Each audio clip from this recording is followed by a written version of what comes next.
Welcome to Natural Habitat Adventures, a daily dose of nature. Today's topic, practical photo editing tips for everyone. Presented by Nat Hab expedition leader, Richard de Gouveia. I'm your host, Rob Mess. Thank you all so much for joining us here today. Over to you, Richard. Thanks, Rob, and thanks everyone for tuning in this evening, or this afternoon for you guys. I'm really excited to touch in on this topic again. For those of you who don't know me, my name is Richard, and I've been a guide with Nat Hab for just about 10 years now, and really love spending time out in nature, especially with my camera, and especially teaching people how to use theirs. And part of using our cameras is also the editing part of this whole thing, and taking an image from what the camera sees back to what I saw.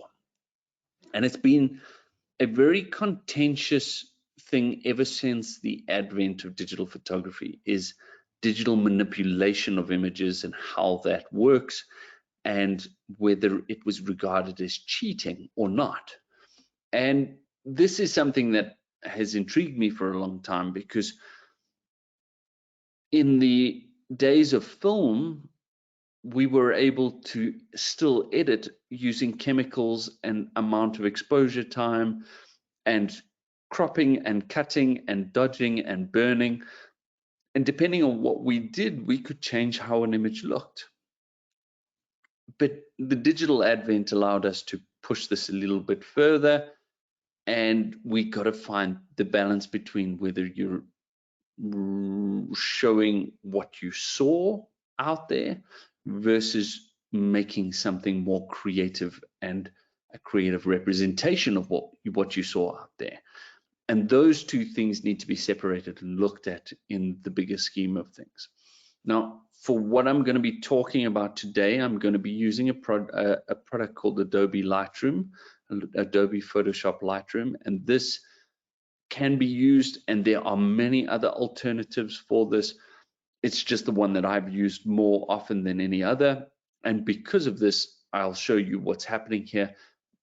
But the basics and the gist behind the editing all stay the same. So let's go across to our program here. So this is Adobe Lightroom. It is an incredible program that allows us to catalog images, to edit images for photographic purposes, to look at maps, to create books, to do slideshows, to look at how our prints are going to look according to the printer profiles that we have. So there's numerous different ways that this program can work. Today, we're just going to be looking at the editing part of it. But the power of this, 99.9% of my work as a professional photographer gets done through Adobe Photoshop Lightroom, specifically the Classic.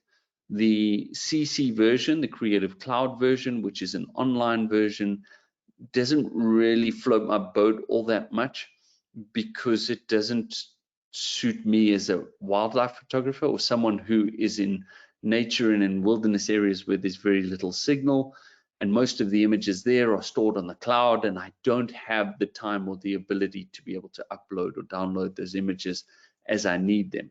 Classic for me works really well because I can store my images on an external hard drive and access them how and where I need to. And I like to take lots of photographs. Specifically, taking the photographs I will burst and take, typically in a 10 to 14 day trip, anywhere between 8 and 15,000 photographs, depending on how good our game viewing is. And what I'm going to do is I'm going to show you some of the basics of this system, and hopefully it will create and show you the ability of your computer and these programs to bring out what they do. Now, as a more documentary style photographer, I like to represent what my eye saw. And when we think about photography, and when we think about the cameras that we use, depending on the camera that you use, your representation of what you saw might be different. More expensive cameras have the ability to store more information in your highlights and your darks, allowing for you to push and pull an image a little bit more, but it will never represent what your eye saw. So I'm going to jump to this image over here of this lioness walking towards us. And we were in the car, the lions were walking towards us. It's not particularly an amazing photograph. It's more trying to show you the visual representation of how it changes and how I saw that moment, and I wish to show you that moment through this editing.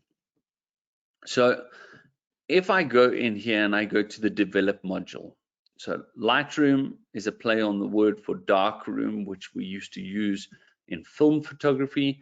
It is now the Lightroom because it's a digital version of this. And within this develop module, I have numerous things which I can change.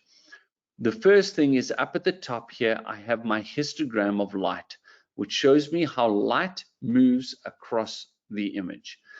The left-hand side being the darkest side and the right-hand side being the lightest side.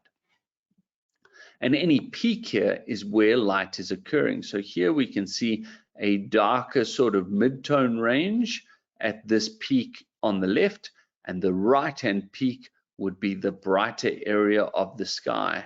And it's a little bit clipped at the top, going out the top, but I want to try and bring all of this back. We then have our different functions. We're going to look at some of these as we go along, but first and foremost, our point of attack is ensuring that this area here is in balance. We're trying to bring the light back to what our eyes saw before we start changing detail or fiddling with specific points on an image. Now, we have over here the temperature, we have tint, so this is our white balance. We have exposure, which is how light or dark an image becomes. And this being an amazing program means it's completely non-destructive to the raw image that I've taken. And every single one of these sliders, if I slide it up and I go, oh no, I don't like that, I can slide it back down and I can change the image as I want to. So that's our exposure. We have contrast, which I ignore completely because within the section below it that has highlights, shadows, whites, and blacks, this is where I want to work to do my contrast.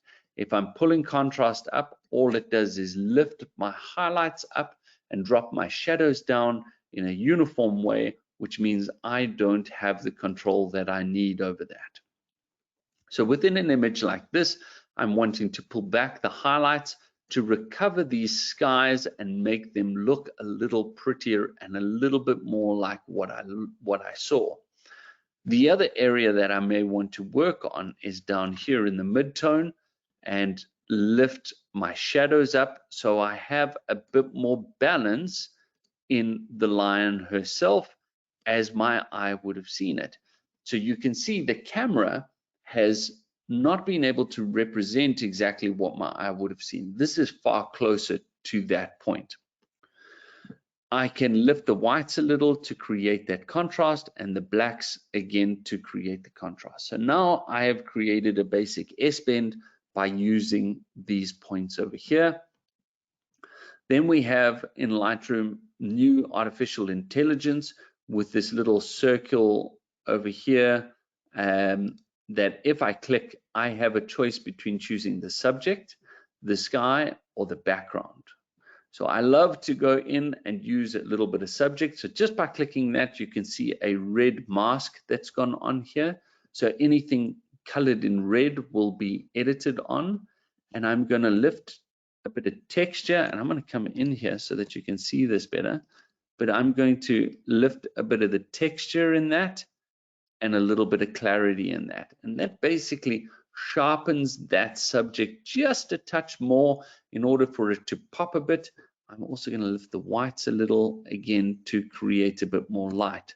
So if we go back there now and I show you a before and after, you can now see how this is all coming together. I'll then create a secondary mask and select the sky. which has now done a pretty good job for the purposes of this and for time. I'm going to keep moving with that, and I'm going to push dehaze a little to give it a little bit more of the bluish color that would have happened there. So within a matter of a couple of, maybe a minute, we've changed the image from that to that, which I love. Cool. So that's the basic start. So the idea of the edit is to create a more balanced image that better represents what my eye saw. As an example, this is a cheetah that was photographed in Chitabi. We just wait for this to load up. The light was beautiful, the background was spectacular, and our position was to try and get the background as far away as possible. Now, I would have loved to be able to get up and remove these sticks, but I wasn't able to. But for the sense and purpose of what we're trying to do here is I want to make sure that this cat pops from the background, which it already does, but I want it to come out a little bit more to ensure that you as the viewer get to see it in the best form possible. So I'll click on the develop module again. I will lift the shadows a bit, and you will automatically see there that her eyes start to come out a bit more.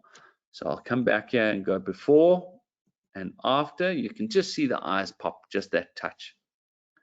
Very quickly, I'm going to click on my little circle again and choose my subject. Again, the artificial intelligence is super powerful, finds what I need. I can then again bring this girl out by lifting the whites, which will now bring out that coloration, drop the darks, and now I'm just focused on her. I'm not changing anything else around the image. Very quick and easy.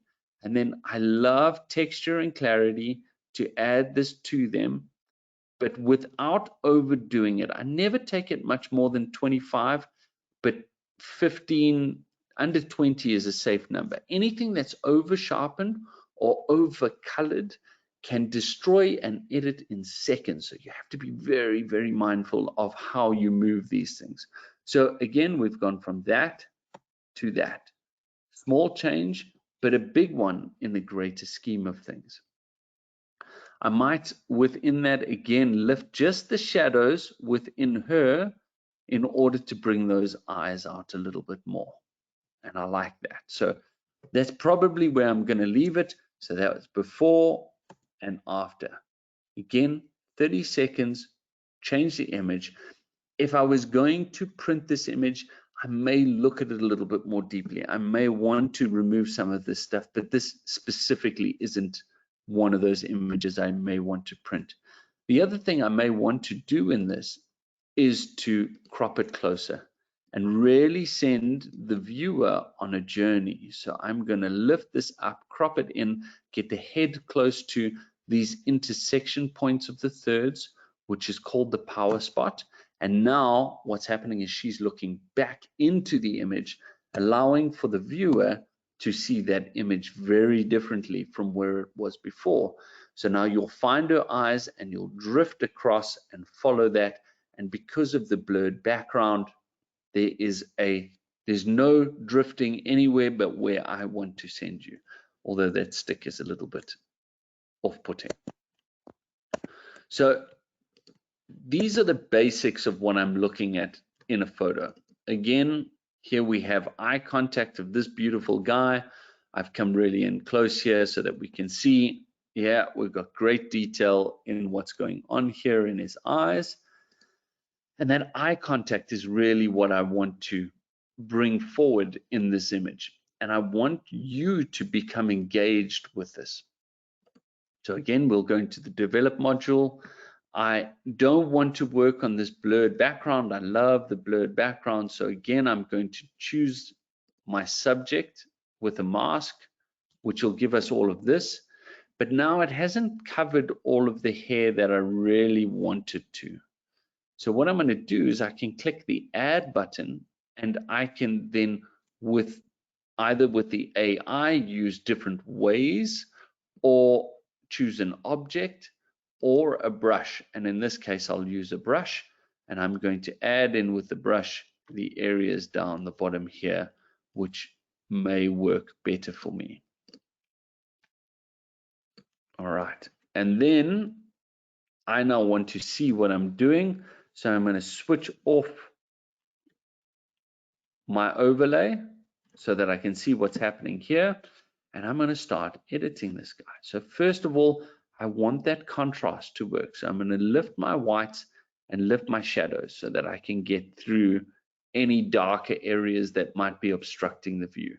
I'll bring more contrast back in by darkening the blacks, which then bring that richness of color through to this guy. And I will have a look at what my highlights do. And remember, you can do this at any time. You can just drag a slider left and right and see what the overall impact is. So I quite like it over there. Let's lift the shadows up a little bit more just to make sure we've got this.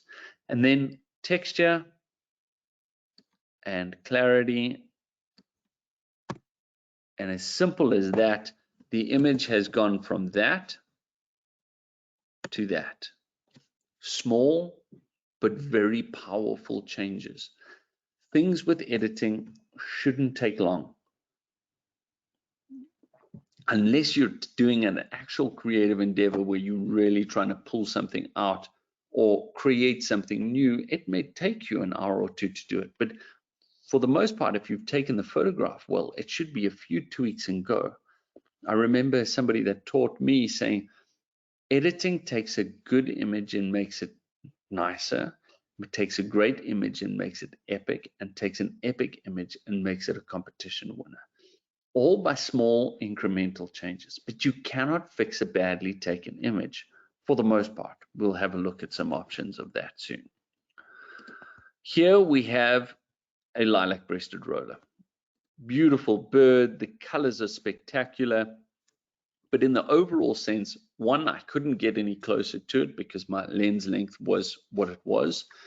Two, I was limited by how much light I could let in without blowing this out. So if we look at our histogram, we've got this very central point, and if I pushed the exposure any higher, it would have looked like that, and our bird would have looked blown out, and that wouldn't have worked. So when I'm taking the image, I'm always looking at where I'm sitting with my histogram so that I know what my light levels are, that I can start to really think about what the edit is going to look like, or how I'm going to edit the image. So first of all, I want to get closer. This is a beautiful bird. I don't want it lost in too much space. I don't mind space, but I don't want it lost in too much space. So there we go. We've cropped it in nice and close. We have this beautiful bird. So if I lift my shadows, automatically I'm bringing the colors back to that bird. And if I drop my highlights, I'm bringing the color, the darkness back into the sky. So we've gone from that to that, and we've already got a better balance on everything. Again, I'm going to work just on my subject to ensure that the subject, which is the stick to, looks as good as possible. I'll lift the whites a little, lift the highlights a little to make sure that that is all balanced out and I don't lose any of the highlights that I pulled back from the sky. I'm going to darken the blacks and maybe lift the shadows a touch more just so that we can bring that color out. Now we're really starting to work. Before, after, before, after.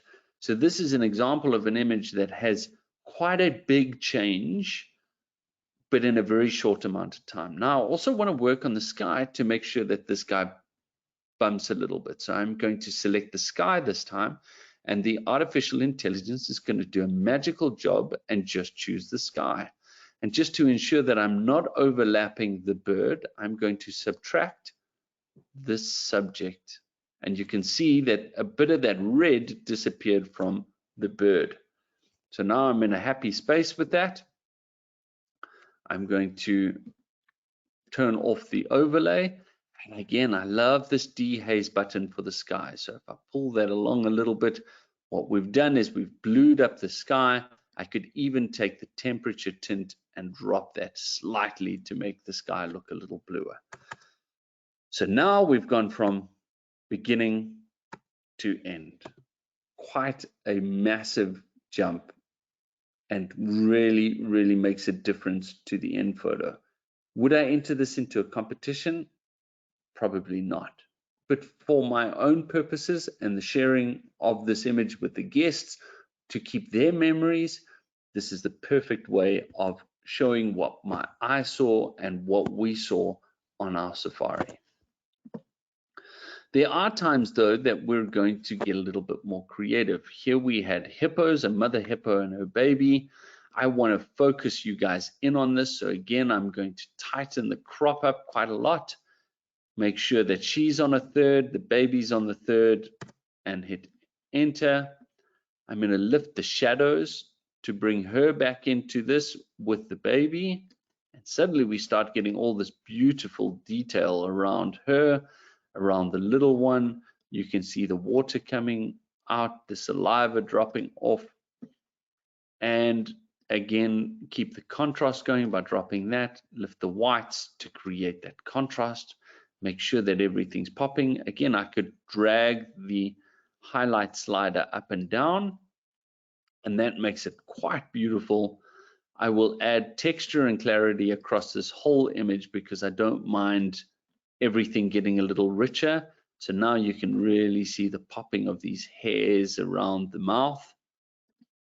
And for the purposes of this, I'm also going to work on color grading this and making the oranges in the highlights pop a bit more. So we have a little highlight wheel here. I can start to change that color depending on where I go.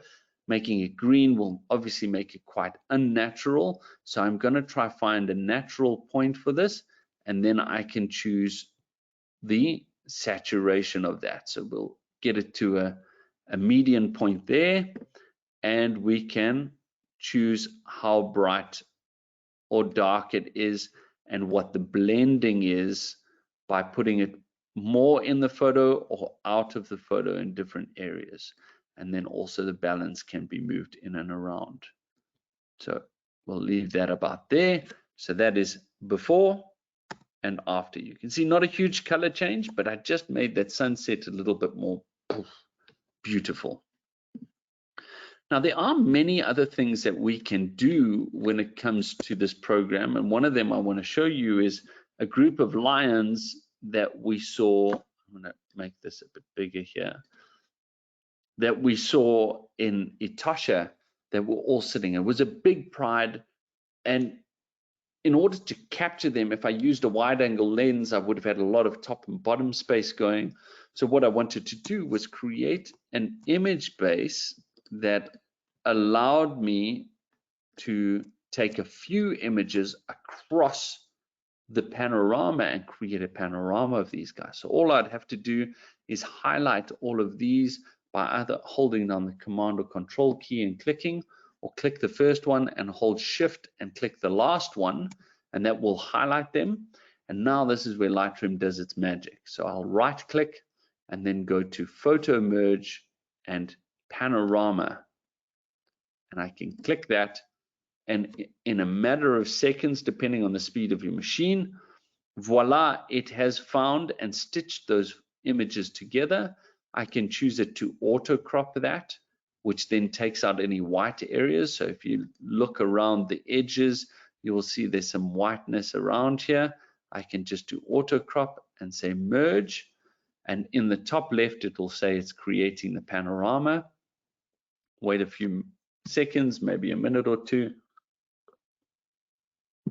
and it will spit out my panorama.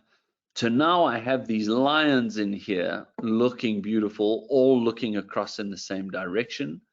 I'm going to crop this further to make sure that I get in what I want out of this. So I'm going to tighten it up a little and throw it down just like that. Now we've got all these lions looking across.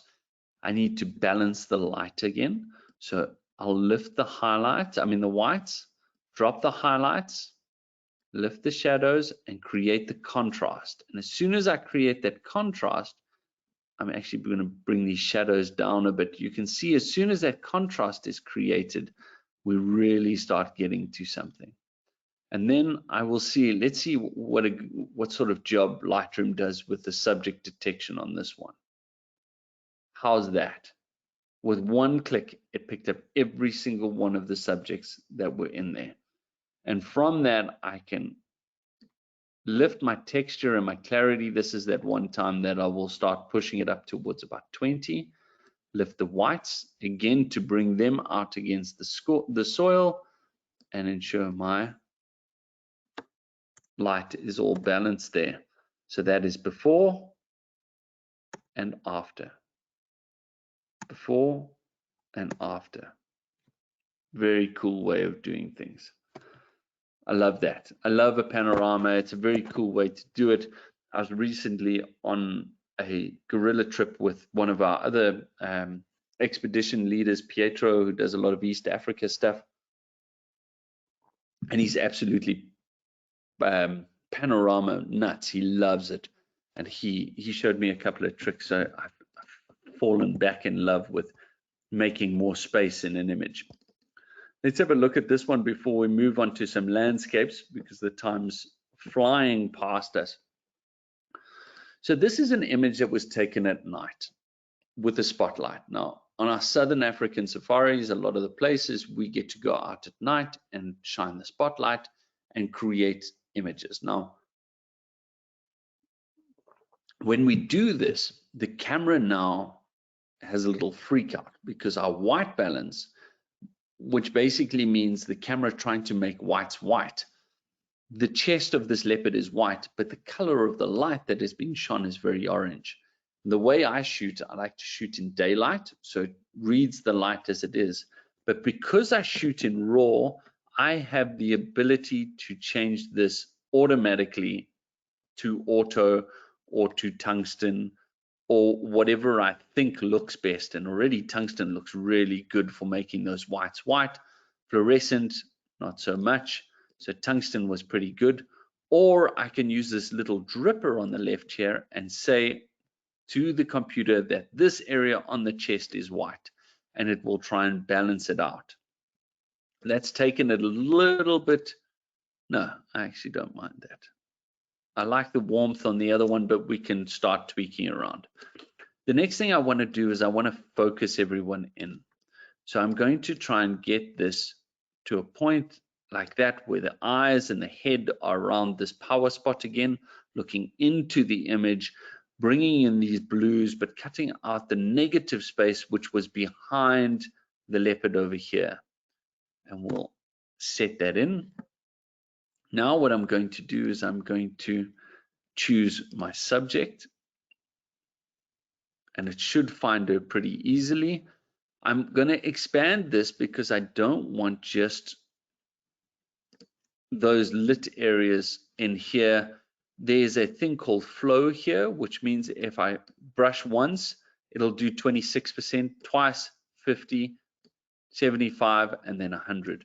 So I don't want too strong a flow, but I want a bit of flow and a bit more density coming through here. So I'm going to choose the areas around here, and I'm also going to choose the areas in front of her and on this termite mound, because anything I do there and with this within this plane, I want to be of value to everything. I want it all looking similar. I don't want it being lost and looking like I only edited part of this leopard. So we'll turn off the overlay. We're going to lift the exposure slightly so she comes out a little bit more. I do want to warm this image up a bit. Like I said, I like the warm color on her, but I love the blue behind her. So now that's brought her a little bit more richness in color. I might even push the saturation up just a touch. And again, if you oversaturate an image, you will be lost. Now, the beauty of digital cameras is this twilight blue. When you're shooting in that dusk mode, what ends up happening is you get this really blue color on the sensor, which I absolutely love. And then I will tweak texture and clarity and bump her up a little. And that's exactly where we'll leave her. Before after. Beautiful. Really love that. And you can see how much that image has changed and the feeling of the image has changed just because of the color. Right, so let's have a look at some of the landscape images. Now, landscapes, again, become very tough. A lot of the landscapes we want to take involve sunsets, colors, light, and the way the camera sees things becomes very difficult. If I had this correctly exposed, the sky correctly exposed, our foreground would be completely black. And if I had the foreground correctly exposed, the sky would be blown out and too light. So when I'm shooting, I'm looking at this histogram to try and balance it out, to find the central point that I know I can then push and pull this image from either side. First thing that's bothering me is that the horizon's not straight. So I'm going to go to my crop and I'm going to ensure that that little tweak is there. So my horizon's straight. Thank you. Now I can breathe again.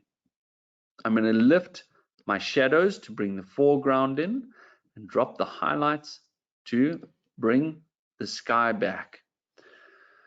But I also want to work on the sky to show the rain that's falling in the background. So I'm going to go to my AI mask tool, choose sky.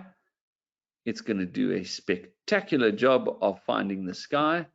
And within that, I'm going to drop my shadows. I might even drop my exposure slightly, lift the whites up so that the colors and the light underneath come in. And I'm going to use my dehaze tool again. This is going to make this pop that much more and just make it a little bit more powerful. I'm quite happy with that. I'm going to lift the exposure of the whole image so that I can get it balanced. And I'm going to check what the temperature change might do. No, I don't like any of that temperature change.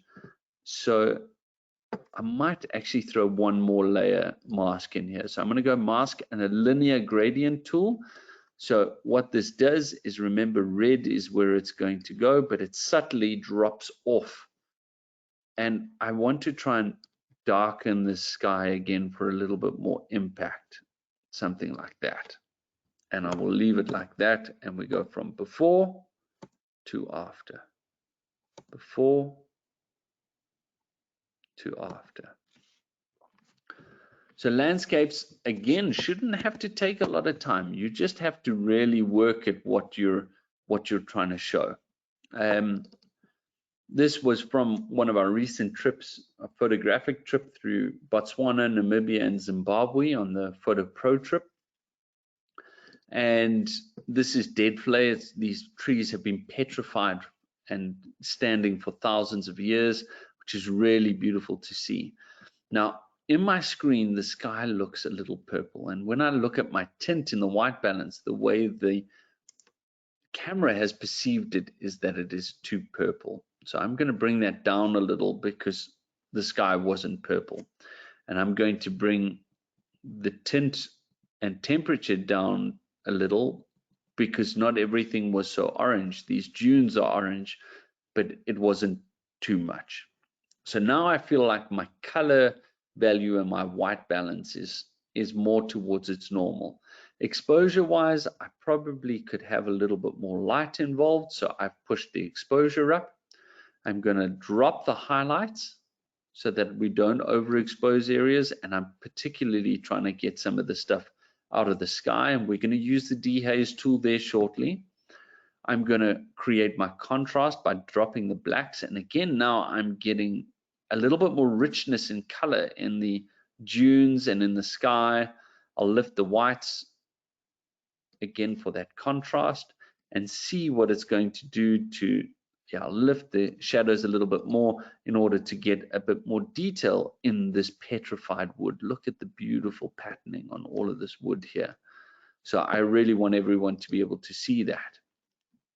And then I will go and choose my sky, select the sky, and again I'm going to subtract the subject because I feel like it's got a little bit of these pieces in here, but that didn't work very well because now we have these spaces in the gap there. So again, I'm going to add, but this time I can choose a color range if I wish. And I can click on a color range and choose how much of that color range I wish to add or subtract. So it's a very powerful tool. I mean, there are very specific topics and tutorials on all sorts of platforms from YouTube. One of my favorite places to learn about Lightroom is a program, is a website called creativelive.com, and they do, you can watch the tutorials live, or you can pay and have them downloaded and have them forever. So I've got that sky in there. I'm going to start to dehaze it. And what's going to happen is I get these really powerful expressions of the clouds above. I'm going to make sure my highlights are not too bright in that area. And we can maybe drop the shadows a little. So that's before, that's after. So the image suddenly just has that much more pizzazz. It was a very unique thing to see these clouds over the desert, which you don't often see. It's normally blue skies, hot and dry. So it was really, really cool. We actually had a few drops fall on us that day. Another one from Namibia, and this was from our hot air balloon, was again trying to balance the light. So if we look at the histogram on the right here, you'll see that I'm very close to my black, clipping my blacks, and this whole histogram and curve is right in the middle. So I needed to balance this out. I probably could have pushed it a little bit more right, but right now I can do that. So I can pull this along a little to make sure that we have a bit enough light, bring the highlights back so the areas up at the top here where the sun is in the right space, lift the shadows, which then brings this entire curve, bell curve, back to the middle. And now you can start seeing the oryx that are in the middle of this photo here. I'm going to drop the blacks to create the balance again and lift the whites to create that contrast. And because we're dealing with a landscape image, I don't have a specific subject right here. I'm going to lift my texture and clarity a little to create this whole thing.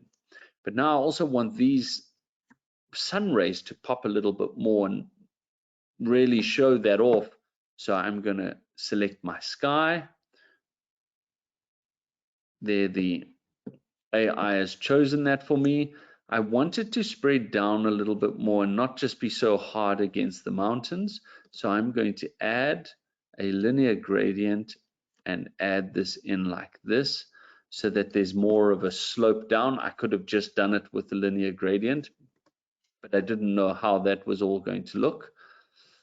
And I'm going to dehaze that again. So now what you have is those clouds and the sun rays really popping out.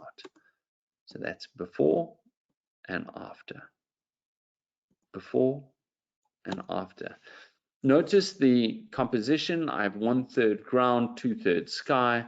I've got the sun off to the left-hand side, and all the rays of light, you'll be drawn to the sun and then follow the rays of light straight down and then start searching the plains and start seeing those oryx walking around.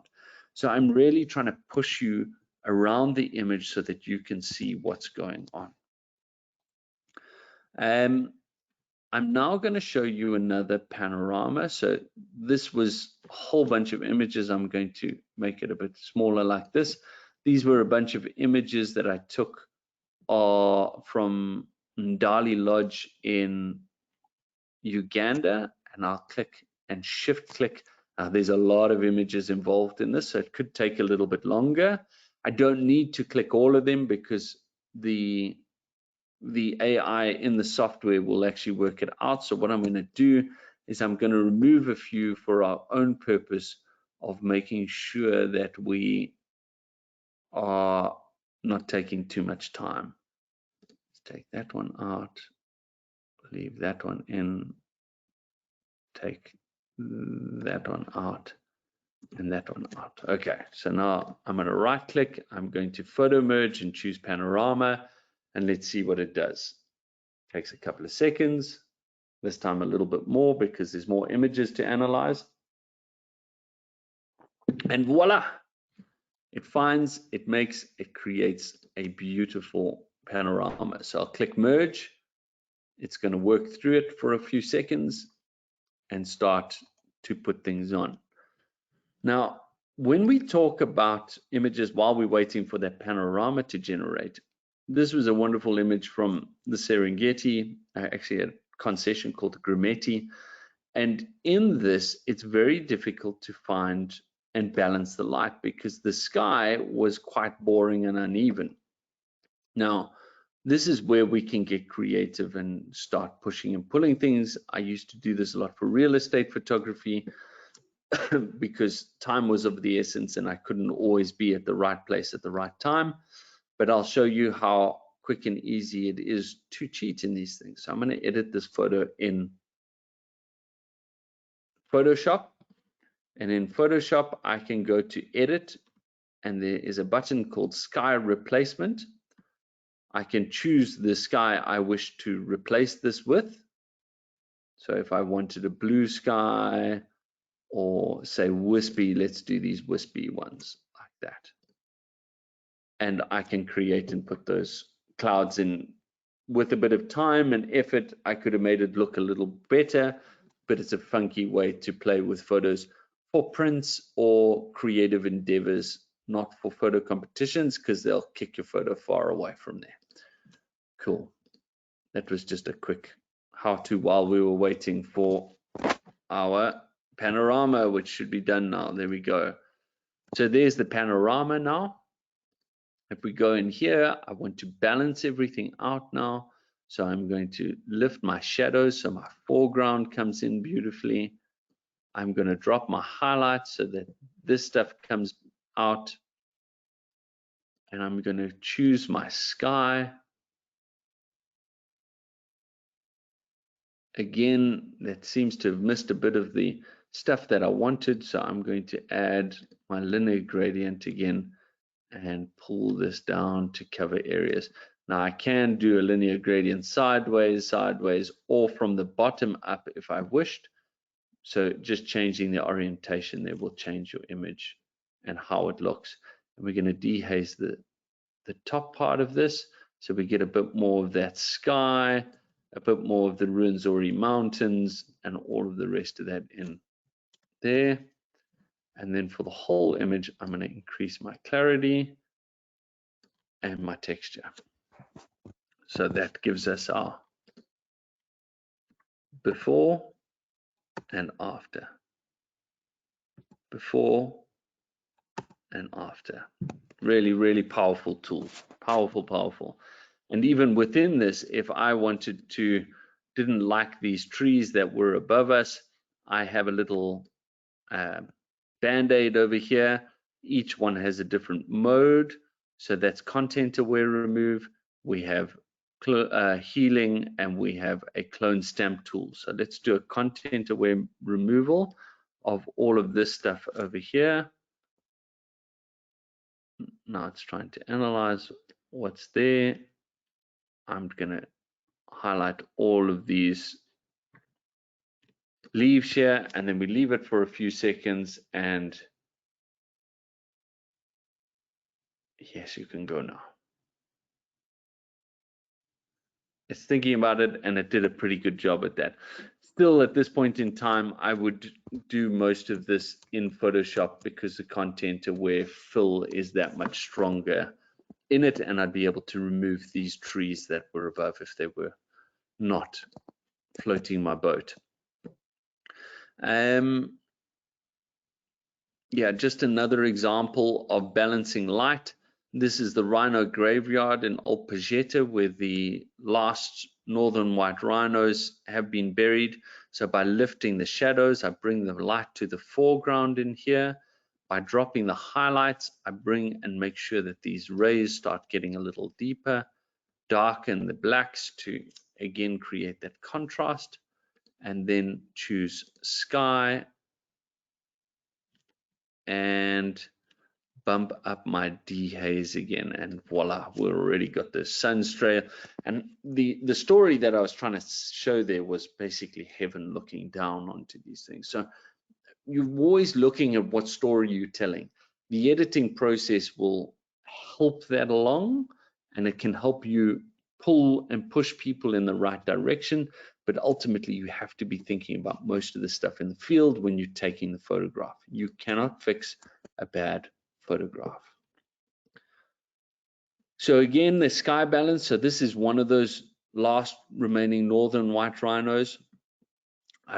If you look at the histogram on the top right here again, we're stretched corner to corner, bright sky, dark animal. It's quite tough to bring things in. But now with the edit, I can lift up my shadows, I can drop down my highlights, and already that's starting to look beautiful. I can get my contrast right with my blacks and whites. I might even lift the shadows a little bit more to bring that in. I want to edit this and make sure that I'm pointing you towards where I want you to go. I'm going to choose my sky, and that will highlight the top there. And I am going to, again, go straight to my dehaze button, make the clouds a little bit more dramatic. It's because it's so dramatic seeing the last two animals of a species. And I want to make sure that that doesn't look too purple in the back. So I'm going to drop that down a little, and boom, boom, we have before and after. So you'll see there's quite a jump in light going on that side. Incredible how time is flying here. I'm going to go to these lions again, same story again. Balance, the light balance here was very tough. I couldn't make it any darker, otherwise I would have lost detail specifically in this lion's face. And it was against this very dark sky, light streaming in from the left. So let's see what we can do. We drop our highlights, we lift our shadows, again to create the balance. We're going to straighten out the horizon in the background, which is driving me nuts again. So there we go, straight horizon. Oh, that's so much better. I'm going to work on my subject and see what it gives me, both of these guys. All right, so we're going to lift the shadows again just on these guys to ensure that this eye pops, and we're going to lift texture and clarity to make them pop a little bit more, which I like. I think that's looking really good. Then I'm going to add select sky. Voila, that looks very good. I'm going to hit the dehaze button, and suddenly that blue sky is back. It's a little bit more dramatic. It's looking fantastic. And the last thing is I really want to bring you guys into this face here. I like him, but I want this guy to be your focus. So I'm going to use a radial gradient, which is going to be a round gradient like that. I'm going to make this a bit smaller so that we're really focusing in on him. And I'm going to invert it. There's a little invert button up at the top here, which is going to turn it the other way around. And I'm going to slowly drop the exposure around here without you being able to see the ring around this guy. I don't want you to see that there's a ring, but what you'll see is if I do this, you can see where I'm focusing your attention. But as soon as I do it subtly, what it's doing is I'm going to show you a before and after here. Why?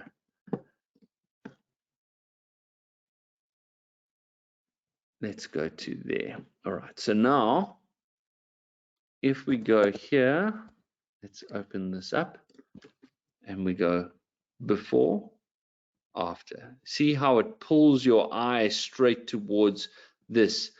And it's subtle, it's very obvious because you can see it when I'm hitting it here that there's a little radial gradient around it. But once I've opened it up to you like this, it is almost impossible to see that I've made that adjustment, and everything balances out in the greater scheme. And if I again choose my history to my import, you will see the vast difference between before and after. before and after. I'm going to have to do a second round of this in order to get more stuff to you guys. So for now, I'm going to leave it here and answer some questions. And what I think we'll do is next week, Wednesday, we will do a round 2 of this, and I'll add in a few more images and get to the creative editing, which I'm going to look at how we change a few of these images and starlight images and how we edit those. So for now, Rob, let's do some questions. All right. Now, before we begin with the question and answer session, I would like to remind everyone that you can submit your questions via the question field in your control panel. So with that, let's get to a few questions. So do you ever begin with using the auto button? No. Reason being is I've taken the time to take my camera off of auto so that nobody's doing the thinking for me. I want to be the creative in this relationship. The moment I hit auto, I'm letting the computer run free. It's a good way of maybe getting a starting point. But if you don't learn the basics and how to do it yourself, how are you going to really push an image to a point where you really like it or don't like it, or be more creative with that edit, if your start point is to let the computer decide what you want to do with it? So can you talk about Lightroom for a minute? Is it sold as like a one-time purchase, or is there a subscription? And do you think Lightroom is really all you need? Yes, I do think Lightroom is all you need, because it is a subscription-based thing. There are other products, like I was saying, that are fantastic, that do the same sort of work. One's called Capture One. There's many different forms of editing programs. Even on our phones, we have a lot of ability to push and pull an image in a lot of the similar ways that we were looking at. But as a subscription model, it costs about $10 a month.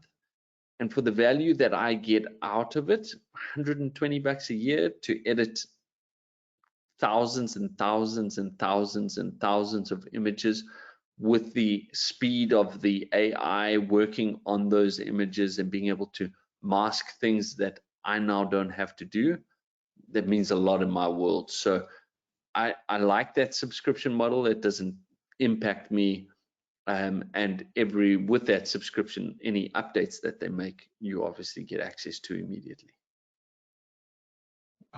What about, do you have any thoughts on the Topaz Photo AI? Love it. So I very recently started playing with it. I will touch on Topaz more in next week's one. I've used it a lot for sharpening some of the images that might have been a little camera shake or a little bit of blur, which I get a lot of in the gorillas when there's movement and we're dealing with dark situations and slow shutter speeds. So it's worked wonders, and we'll look at some of that. And the denoise is unbelievable. So there's a place for it. I think the real value lies in recovering things for your own look at it, again, not for competitions, and potentially punching things a little for print and making sure that in print you're able to get the best detail that you can. And while the technology is there, there's no point in not using it. So I really enjoy it. I've used it extensively over the last sort of 6 months now. And the more I use it, the more I like it, but I don't like using it on every image. Time-wise, it would just be an absolute waste. But on those specific images that need a little bit of TLC, there's definite value in it. Does it take long to learn? Not at all. Especially Topaz.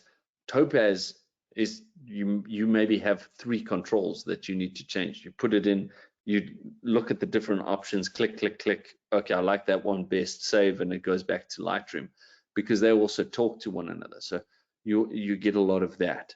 Lightroom, on the other hand, if the question was pointed towards that, Lightroom can take a lot longer to learn. It takes dedication.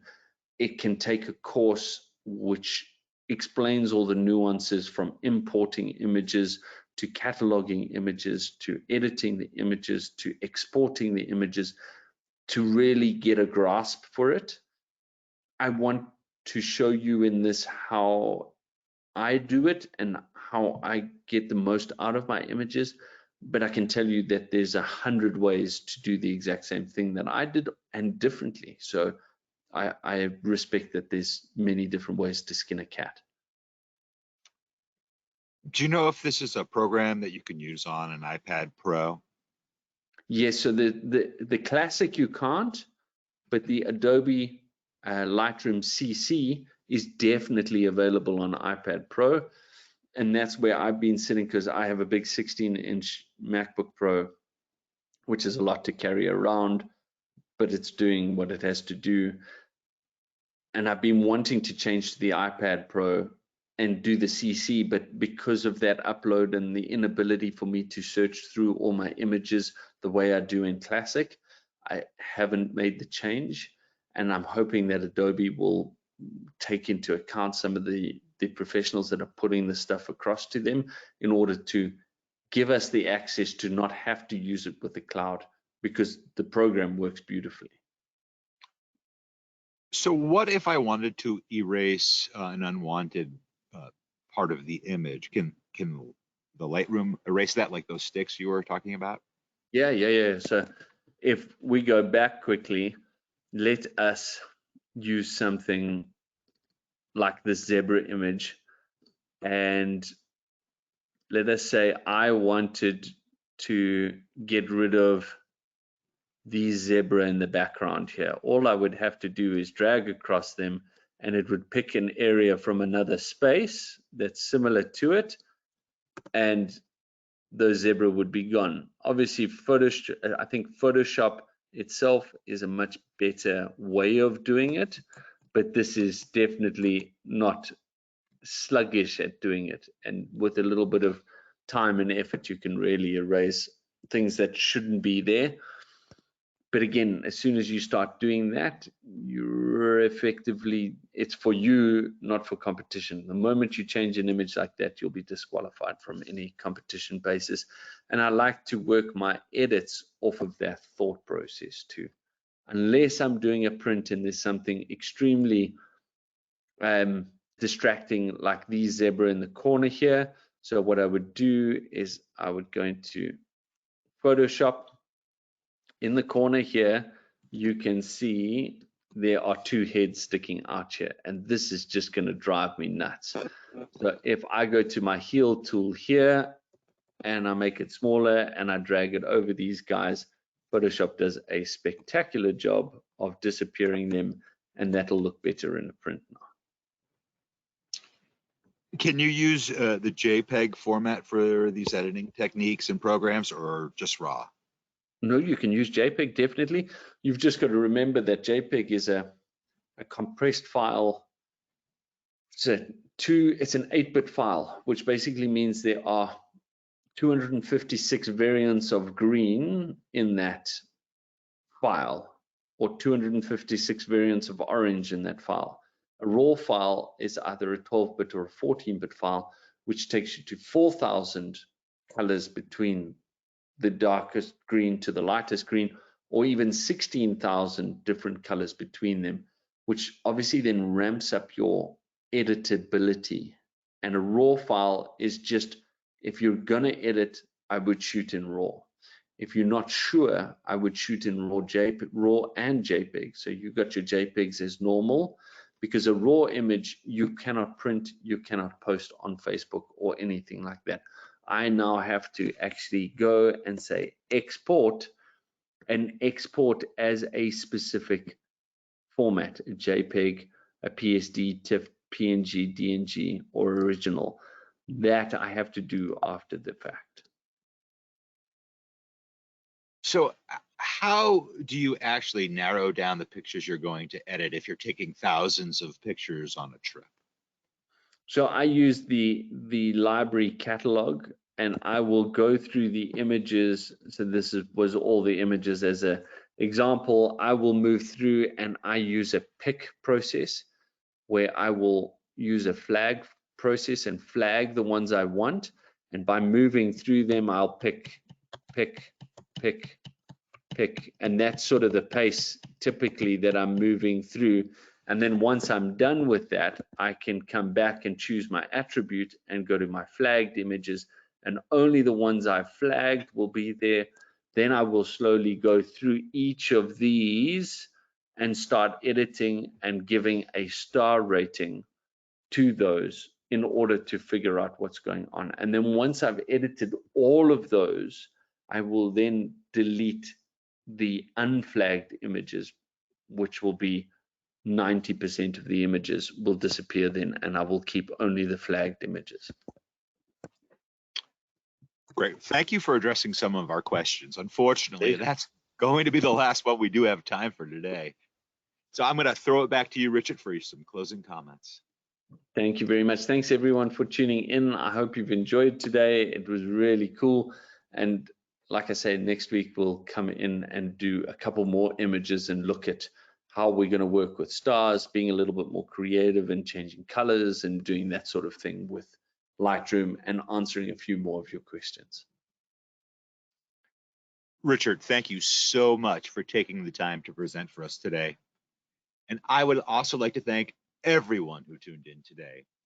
If you're interested in information on how you can travel with Nat Hab, give us a call at the number on your screen, or send us an email at info@nathab.com. Our adventure specialists are happy to help you out. Join us tomorrow for our next Daily Dose of Nature.